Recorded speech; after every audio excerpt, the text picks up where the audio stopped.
The Mexican-American War was one of the most important wars in U.S. history, giving America places like modern-day California, New Mexico, and Texas, among others.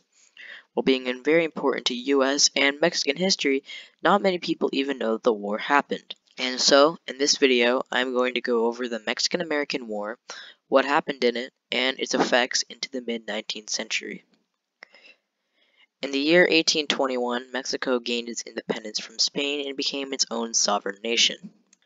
Under normal circumstances, Spain probably would have won this war, but they were in a bit of trouble on the home front. What was happening, you ask? Well, a little-known general named Napoleon Bonaparte was starting to take some land in Europe. Because of this, Spain had neither the manpower nor the money to fight for their holdings in Mexico. And so, after a bit of struggle, Mexico was given its independence from the Spanish Empire. But because of the fact that the revolutionaries did not set up clear guidelines for what to do if they had won the war, the newly formed country was in chaos, with many different groups trying to take control of the country. To add to the burning flames, Antonio Lopez de Santa Anna became the president of Mexico, and he was kind of a dictator. The people of Texas had been growing wary of Anna. He realized this and decided to send troops to get a cannon that he had loaned them a while back.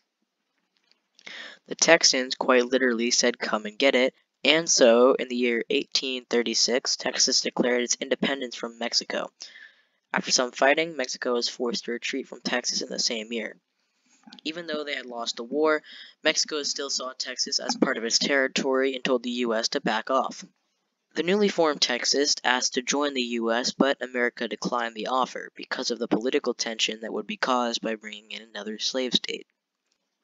One of the main promises when James Polk ran for president was that he would embrace Manifest Destiny and expand the U.S. borders to the Pacific Ocean. Polk offered to buy California and New Mexico from Mexico, but they were insulted and refused. At this point, Polk wanted the land whether by negotiation or by force. Polk admitted Texas into the Union in December of 1945.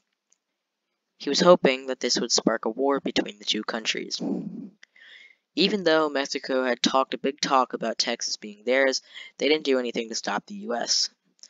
Polk at this point really wanted a war, and so sent Zachary Taylor to the disputed zone with the goal of pissing off the Mexicans. And so, they did everything they could to start a fight. This included building forts on land that both countries considered to be theirs. Well, eventually, the Mexicans got fed up and attacked one of their fortifications, and 16 Americans were killed.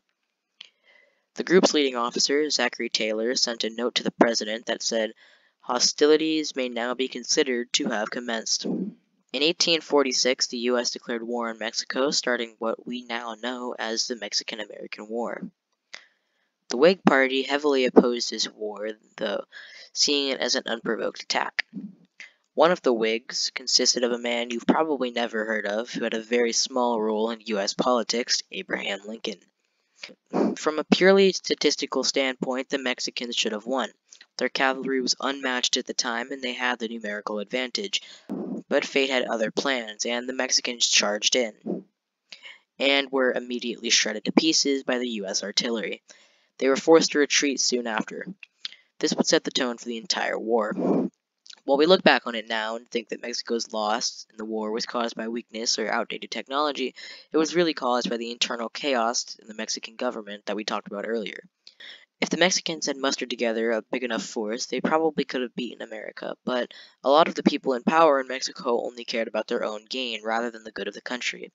And so, about 2 years later, on February 2nd, Mexico surrendered to the U.S. The problem was, how much land should they take from Mexico? The U.S. had beaten Mexico pretty badly, and the complete annexation was thrown around. The reasons that this didn't happen was because of the fact that the U.S. didn't want more Mexicans in their land, they were kind of racist at that time, and because they would have to spend a lot more money to stop rebellions, and it wasn't worth it.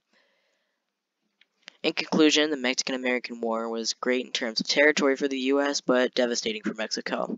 Thank you guys for watching. Make sure to like and subscribe, and if there's something specific that you would like me to do a video on, just comment in the comment section, and I will make a video on it.